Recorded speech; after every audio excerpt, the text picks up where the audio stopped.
Right, so pricing your services, how to actually price your services. Personally, I run an e-com agency, so pricing is going to be a little bit different, but I'm going to get into how to price for local businesses, brick and mortar first, simply because that's like very, very easy and straightforward.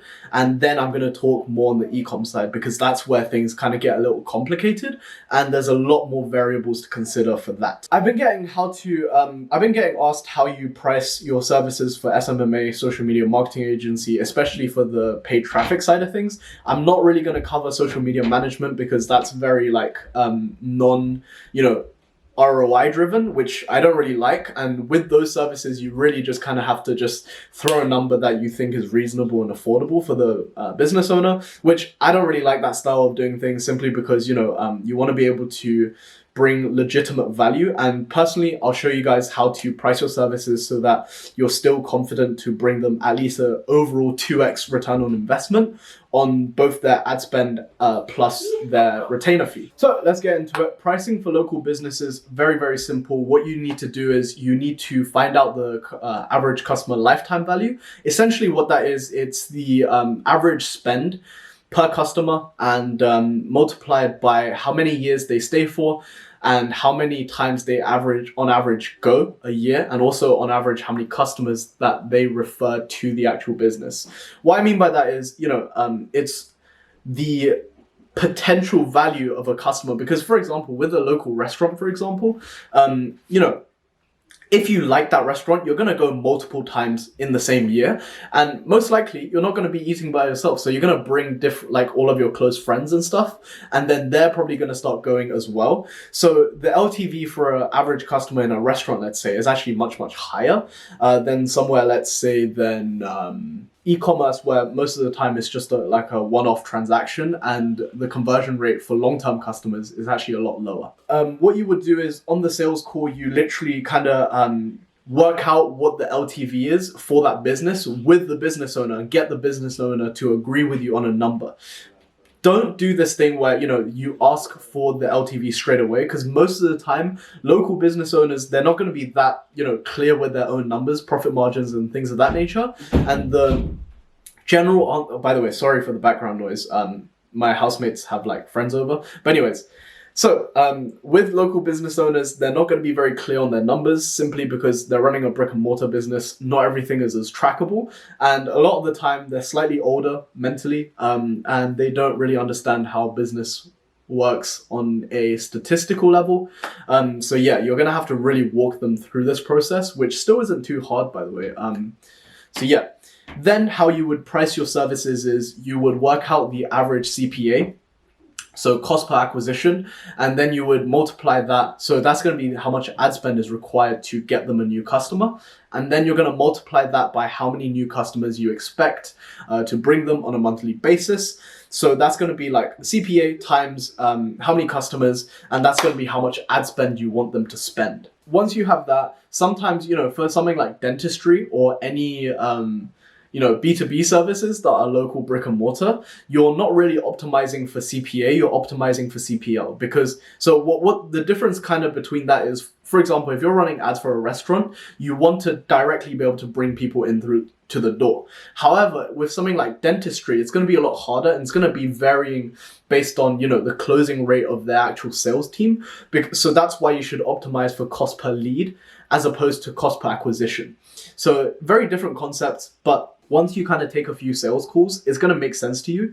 Very difficult for me to explain on in one video, which is why I recommend just, setting some meetings, gaining some experience, and you're going to be able to tell, when you're going to be optimizing for leads and when you're going to be optimizing for acquisitions. So yeah, if you're optimizing for leads, you're going to actually have to multiply by the close rate of their sales team, which is completely fine. It just literally adds one extra step. What you want to do is you're going to be able to base your retainer based off of how much ad spend they have. And then ideally what you want to do is you want to bring them at least a 2x return on investment every single month. Why I say return on investment, not on return on ad spend, is because in total you want to bring them a significant ROI, and ROI means ad spend plus retainer. I'm not going to go too much in depth on how to price for local brick and mortar, just because there's so many YouTube videos out there.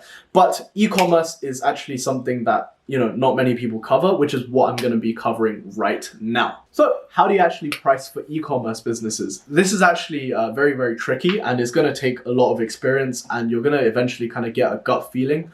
Once you take, I'd say, more than 10 sales calls and discovery calls, you're going to be able to kind of feel it out, feel every business out, and kind of see where they are almost subconsciously without thinking too tough about it. But definitely also it varies, by market and niche, simply because, for example, with something like, info products, you're sometimes optimizing cost per lead as opposed to cost per acquisition, because a lot of info product places, they actually have sales team dedicated to actually close the leads, which, completely fine. So you're optimizing for leads, not acquisition in that case. Also, a lot of places are actually one-time purchases, meaning, for example, with something like, I don't know, if you were to buy a luxury watch or something. Actually, no, that's a bad example. If you're trying to buy like canoes or like kayaks or something online, then obviously you're probably not going to buy multiple kayaks in the same year, or obviously ever, really. If you just buy like one kayak, I don't know why I thought of kayak, but kayak, you're going to buy one and never really shop there again, which is why, LTV doesn't really work too well in the e-com space unless it's selling like B2B or software as a service. Things of that nature, LTV still works and applies. But other than that, you kind of have to feel it out. And this is the method that I personally use to price my services. I follow 2 rules when trying to price my service for e-commerce. And number 1, that's going to be the ad spend must be greater than the retainer. And also the profit margins for that business needs to be above 50%. And this is what I mean when I say that and why I actually do it like that. So in order to bring a business 2x ROI overall, if their profit margin is, let's say, 50% and your retainer is the same amount as, their ad spend. So let's say they spend, you spend 4K. Sorry. If let's say the ad spend is 2K and your retainer is 2K, so their total investment on a monthly basis is going to be 4,000. 4,000. So meaning to get them a 2x ROI, you need to get them 8,000 in revenue from the 2,000. Meaning your return on ad spend needs to be 4x. This is not unachievable, but it's quite difficult, especially if you're starting out and you don't really know about anything about Facebook ads, which is why my number 1 rule is ad spend needs to be greater than the retainer, just to make it easier for you to break even for the client, and long term is going to bring you a lot more revenue, simply because you're able to keep the client on for longer, because if they're just breaking even with their marketing, it's actually good for them long term still, because they're able to attract more customers and actually increase their brand equity, which is a huge benefit to them. So any marketing that they do, as long as it breaks even completely for them, they should be very open to it, and that's how you're actually able to keep the clients long term. But as I said, the lower you can have your retainer and the higher the ad spend, the bigger the difference, the lower pressure is on you, and the better their profit margins, the lower the pressure is also on you, which is why, I always recommend profit margin above 50%, which is why also you shouldn't outreach to drop shippers, by the way. So profit margins above 50%, and also the ad spend needs to be a lot greater than your retainer. So yeah, that tip is honestly something that I've never heard anyone say. And I think a lot of agencies is optimizing for their own profits as opposed to actually delivering their client results. So definitely do not have the ad spend lower.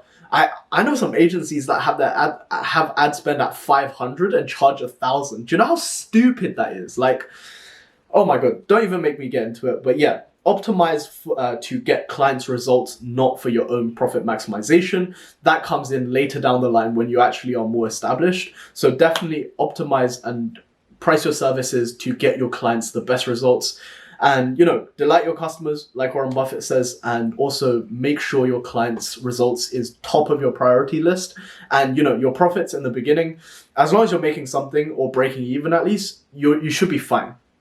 So yeah, top of the priority list, get clients results, which is why your ad spend needs to be greater than your actual retainer fee. Now, how do you actually price your services? You might be wondering. This is where experience comes into play a lot of the time. Not every business owner is going to be keen on spending, like massive amounts on a retainer. And, they're going to be pitched to by a lot of agencies because, to be honest, agency owners now are a dime a dozen. So they're probably going to be speaking to multiple agencies. And guess what? If you want to price your services above other agencies, your sales skills really needs to be on point, and you're really going to be believing in how much, like the kind of services that you provide. Because guess what? Most of these agency owners aren't going to be as confident as people that follow my channel and aren't going to be able to just throw out a number that actually makes sense. And they're just going to be like using cookie cutter pricing templates like, retainer fee is 1,000 and ad spend should be 500 and above. No, don't do that.